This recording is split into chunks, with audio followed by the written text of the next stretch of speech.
নমস্কার ছাত্রছাত্রীরা, science PCM by Sougata sir এই চ্যানেলে তোমাদের সকলকে স্বাগত জানাই। আশা করি তোমরা সকলে খুব ভালো আছো, তোমাদের পড়াশোনা দারুণ চলছে। আজকে আমরা force and law of motion এই চ্যাপ্টারের Newton second law of motion এবং মোমেন্টাম সম্পর্কে ধারণা নেব। গতদিনের ক্লাসে আমরা নিউটনের প্রথম গতিসূত্র থেকে বল এবং জাড্য ধর্ম সম্পর্কে গুণগত ধারণা পেয়েছিলাম। আজ আমরা এই গুণগত ধারণা থেকে গাণিতিক পরিমাপের দিকে এগোবো। আজকের ক্লাসে আমরা শিখব কিভাবে নিউটনের দ্বিতীয় গতিসূত্র ব্যবহার করে বলের মান নির্ণয় করতে হয়। পাশাপাশি ভরবেগ ও আঘাতের সময়, যেটাকে আমরা বলি ইম্প্যাক্ট টাইম, এর ধারণা কি এটা সম্পর্কে আমরা জানব এবং কিভাবে বিখ্যাত সূত্র এফ সমান সমান এম এ অর্থাৎ F equals to M A প্রতিপাদন করতে হয়, বের করতে হয় এবং শেষে বেশ কিছু গাণিতিক ও ধারণামূলক প্রশ্নের সমাধান করব। সবার প্রথমে আমরা দেখে নেব নিউটনের গতিসূত্রে কি বলেছে। নিউটনের গতিসূত্রের মূল সূত্রটা কি, স্টেটমেন্টটা কি, সবাই নোট ডাউন করো। কোনো বস্তুর ভরবেগের পরিবর্তনের হার তার উপর প্রযুক্ত অসংমিত বলের, যেটাকে আমরা বলি আনব্যালেন্সড ফোর্স, এর সমানুপাতিক এবং বল যেদিকে প্রয়োগ করা হয় ভরবেগের পরিবর্তনও সেই দিকে ঘটে। অর্থাৎ এখানে কি বলছে, কোনো বস্তুর ভরবেগের পরিবর্তনের হার তার ওপর প্রযুক্ত কার্যকরী বহিস্থ বলের সমানুপাতিক এবং বল যেদিকে প্রযুক্ত হয় ভরবেগের পরিবর্তনও সেই দিকে ঘটে। এর থেকে আমরা এই সিদ্ধান্তে আসতে পারি যে কোনো বস্তুর ওপর প্রযুক্ত কার্যকরী বহিস্থ বল যত বাড়বে বস্তুর ভরবেগের পরিবর্তন তত বাড়বে। ঠিক একইভাবে প্রযুক্ত কার্যকরী বল যত কমবে বস্তুর ভরবেগের পরিবর্তন তত কমবে। এর পাশাপাশি আর একটা কি, বস্তুর বল যেদিকে প্রযুক্ত হবে অর্থাৎ ডিরেকশন যেদিকে হবে ভরবেগের পরিবর্তনও সেই দিকে ঘটবে। এবার আমরা দেখব ভরবেগ এবং বলের মধ্যে কি সম্পর্ক আছে। লেখো, ভরবেগ যেটাকে আমরা পি দিয়ে ডিনোট করি, পি সমান সমান এম ইন্টু ভি, যেখানে এম হচ্ছে বস্তুর ভর আর ভি হচ্ছে বস্তুর বেগ, যেটাকে আমরা বলি ভেলোসিটি। তাহলে ভরবেগ পি সমান সমান আমরা লিখতে পারি পি সমান সমান বা p equals to m v. আর আমরা ত্বরণ যেটাকে আমরা বলি অ্যাক্সেলারেশন, অ্যাক্সেলারেশন সমান সমান আমরা কি জানি, সময়ের সাপেক্ষে বেগের পরিবর্তন। অর্থাৎ এ সমান সমান আমরা কি লিখতে পারি, বেগের পরিবর্তন যেটাকে আমরা বলি v minus u divide by t. সময়ের সাপেক্ষে কোনো একটা বস্তুর যে বেগের পরিবর্তন হয় সেটাকেই আমরা বলি ত্বরণ। তাহলে এখান থেকে আমরা দেখলাম ভরবেগ পি সমান সমান এম ইন্টু ভি, ত্বরণ এ সমান সমান ভি মাইনাস ইউ বাই টি। এখানে আর একটা পয়েন্ট কি নোট ডাউন করব, বস্তুর ভর যদি স্থির থাকে অর্থাৎ বস্তুর মাস যদি কনস্ট্যান্ট হয় তাহলে বল বৃদ্ধি করলে ত্বরণ বৃদ্ধি পায়। আমরা জানি এফ অর্থাৎ ফোর্স সমান সমান এম ইন্টু এ অর্থাৎ মাস ইন্টু অ্যাক্সেলারেশন, যেটাকে আমরা বলি ভর ইন্টু ত্বরণ। এখানে বলছে মাস অর্থাৎ ভর যদি কনস্ট্যান্ট, ভর যদি ধ্রুবক হয় তাহলে আমরা কোনো বস্তুর ওপর যত ফোর্স বাড়াবো অ্যাক্সেলারেশন তত ত্বরণ বাড়বে। অর্থাৎ force directly proportional to A acceleration. কখন? যেখানে এম কনস্ট্যান্ট অর্থাৎ ভর ধ্রুবক।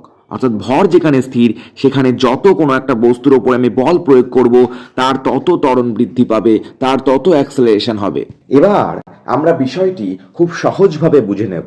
দুটো ভিন্ন বস্তুর ভরের কিভাবে আমরা তুলনা করব। দেখো, ধরি দুটি বস্তুর ভর, প্রথমটা হচ্ছে m1, দ্বিতীয়টা হচ্ছে m2। যদি একই ত্বরণ তৈরি করতে হয় তাহলে দেখো আমরা কি বলবো, আমরা কি লিখি, ভরবেগের পরিবর্তন যেটাকে লিখি ডেল্টা পি, এটা সমান সমান আমরা কি লিখি, এম যেখানে মাসটা কি, ভরটা কি কনস্ট্যান্ট ধ্রুবক, ভরটা স্থির, ইন্টু ভি মাইনাস ইউ অর্থাৎ বেগের পরিবর্তন। আর কি লিখি, ভরবেগের পরিবর্তনের হার, ভরবেগের পরিবর্তন কি ডেল্টা পি, হার বের করতে গেলে কি করতে হয়, divide by t divide by সময় সমান সমান আমরা কি লিখতে পারি, এম অর্থাৎ ভর ইন্টু ভি মাইনাস ইউ বেগের পরিবর্তন ডিভাইড বাই টি। আমরা ত্বরণ অর্থাৎ অ্যাক্সেলারেশন সমান সমান কি জানি, এ সমান সমান জানি বেগের পরিবর্তন, যেটাকে আমরা লিখতে পারি v minus u divide by t অর্থাৎ সময়ের সাপেক্ষে বেগের পরিবর্তন। ভি হচ্ছে ফাইনাল ভেলোসিটি অর্থাৎ অন্তিম বেগ, আর ইউ হচ্ছে ইনিশিয়াল ভেলোসিটি যেটাকে আমরা বলি প্রাথমিক বেগ। এখান থেকে আমরা লিখতে পারি যে প্রথম বস্তুর ক্ষেত্রে প্রযুক্ত যে বল, যেটাকে আমরা F1 দিয়ে ডিনোট করলাম, F1 লিখলাম, সেটা সমান সমান লিখতে পারি m1 ইন্টু এ। আবার দ্বিতীয় বস্তুর ক্ষেত্রে প্রযুক্ত বল, যেটাকে আমরা F2 দিয়ে ডিনোট করলাম, F2 দিয়ে লিখলাম, সেটা সমান সমান আমরা লিখতে পারি m2 ইন্টু এ। এখানে দুটো ক্ষেত্রেই দেখো এ একই লিখেছি, কারণ কি একই ত্বরণ আমরা তৈরি করব, তাহলে এ কি এখানে একই হবে। দুটো ক্ষেত্রে আমরা এ অর্থাৎ অ্যাক্সেলারেশন ত্বরণটাকে একই লিখলাম। প্রথমটার ক্ষেত্রে প্রযুক্ত বলটাকে আমরা F1 লিখলাম, দ্বিতীয় বস্তুর ক্ষেত্রে প্রযুক্ত বলটাকে আমরা F2 লিখলাম। চেঞ্জ কি হলো, ভরের চেঞ্জ হলো। প্রথম বস্তুর ক্ষেত্রে ভর সেটাকে আমরা M1 লিখলাম, আর দ্বিতীয় বস্তুর ক্ষেত্রে যেটা ভর সেটাকে আমরা M2 লিখলাম।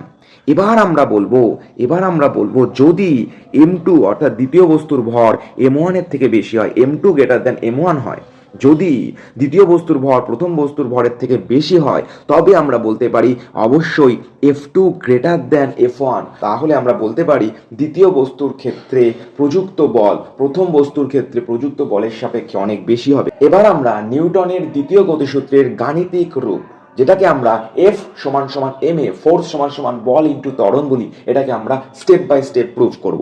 সবার প্রথমে আমরা ধরবো বস্তুর ভর ধরো m, প্রাথমিক বেগ u, টি সময় ধরে এর উপরে প্রযুক্ত বল ক্যাপিটাল F, অন্তিম বেগ v।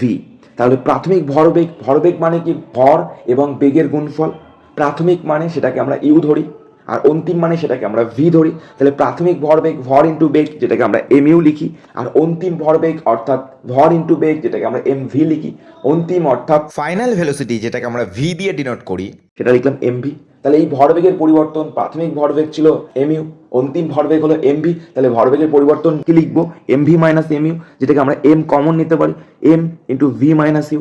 এবার আমরা স্টেপ অর্থাৎ ধাপগুলো দেখে নেব। সবার প্রথমে দেখব ভরবেগের পরিবর্তনের হার। তাহলে ভরবেগের পরিবর্তন কি ছিল, ভরবেগের পরিবর্তন ছিল m into v minus u. তাহলে ভরবেগের পরিবর্তনের হারকে লিখব m into v minus u divide by টি।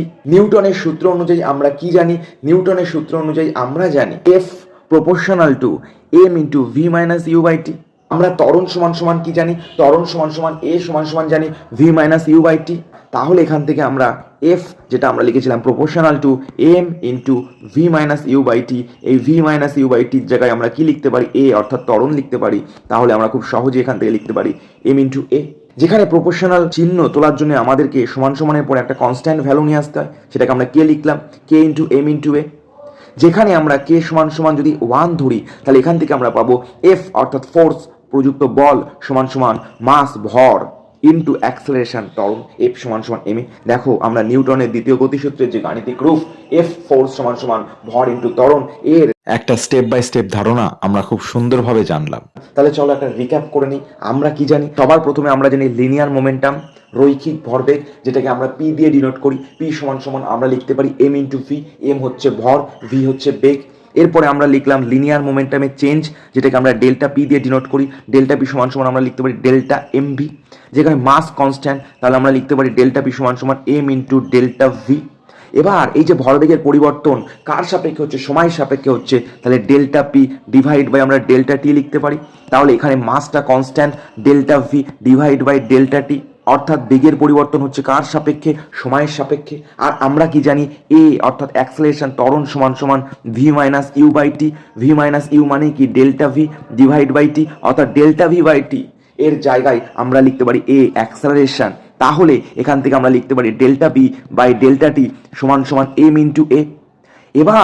এবার তোমরা একটা জিনিস মনে রাখবে, এই ডেল্টা পি বাই ডেল্টা টি সময়ের সাপেক্ষে কোনো বস্তুর ভরবেগের পরিবর্তন, অর্থাৎ এই যে ভরবেগের পরিবর্তনের হার, এটাকেই বলে ফোর্স, এটাকেই বলে প্রযুক্ত বল। তাহলে আমরা এই ডেল্টা পি বাই ডেল্টা টি এখানে আমরা লিখতে পারি এফ, যেটা সমান সমান এম ইন্টু এ। তাহলে খুব সহজেই আমরা নিউটনের গতিসূত্র, যেটা এফ সমান সমান এম ইন্টু এ অর্থাৎ ফোর্স সমান সমান ভর ইন্টু ত্বরণ, খুব সহজে স্টেপ বাই স্টেপ দেখে নিলাম। তাহলে তোমরা এই প্রুফটা খুব সুন্দরভাবে খাতায় step by step note down করে রাখবে। তো বন্ধুরা, আশা করি তোমরা আজকের ক্লাসে আমরা যেগুলো শিখলাম, নিউটনের দ্বিতীয় গতিসূত্র এফ সমান সমান এম এ, এই সূত্রের কিভাবে প্রতিপাদন করব, আমরা কিভাবে আমরা প্রুফ করব, সেটা তোমাদের কাছে একদম পরিষ্কার হয়ে গেছে। আজকের ক্লাসে তোমাদের যদি কোনো ডাউট থাকে তোমরা কমেন্ট বক্সে অবশ্যই জানাবে, এবং পরের যে বিষয়গুলো আমরা পরের ক্লাসে আরও ডিটেলসে আরও ভালোভাবে জানবো। যদি এই ক্লাসটি তোমাদের জন্য হেল্পফুল মনে হয়ে থাকে, তাহলে অবশ্যই ভিডিওটিতে একটি লাইক দাও এবং বন্ধুদের মধ্যে শেয়ার করে দিও। আর এই চ্যানেলে যদি তোমরা নতুন হয়ে থাকো, তবে অবশ্যই science PCM by Sougata sir এই চ্যানেলটিকে সাবস্ক্রাইব করে আমার পাশে থেকো। তাহলে দেখা হচ্ছে পরের ভিডিওতে। ততক্ষণ পর্যন্ত পড়াশোনা চালিয়ে যেও। Keep learning, keep growing. Thank you.